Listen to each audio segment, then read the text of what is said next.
New York, Londres, Genève ou encore Hong Kong. Environ 2 millions de Français vivent aujourd'hui à l'étranger, soit 35% de plus qu'il y a à peine 10 ans. La moitié vit en Europe, 13% entre le Canada et les États-Unis, 15% en Afrique, le reste entre l'Asie, le monde arabe et l'Amérique du Sud. Tout faire pour faciliter le retour de ces Français qui réussissent à l'étranger, c'est l'objectif du gouvernement. Car effectivement, revenir en France, c'est souvent un parcours du combattant. Céline Cherel travaillait en Inde, tout comme son mari. Retour en France il y a 2 ans. Toute une vie à reconstruire, sans compter des mois de galères administratives.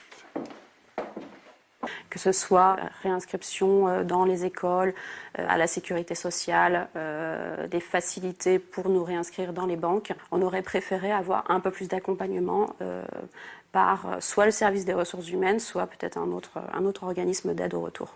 Et Céline Cherel de suggérer la mise en place d'un guichet unique pour toutes ces démarches administratives.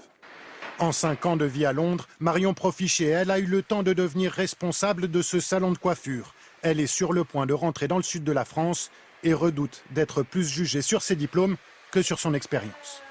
Au niveau de mes qualifications, j'ai peut-être pas tous les diplômes qu'il faut pour pouvoir faire le même poste que je fais maintenant. Ici, on m'a jamais dit tu n'as pas tel diplôme, donc tu ne peux pas faire tel poste. Et pourtant, Marion a bien choisi de rentrer avec son compagnon parce que la France sait mieux, pense-t-elle, pour fonder une famille. L'expatriation des Français dure en moyenne entre 3 et 5 ans.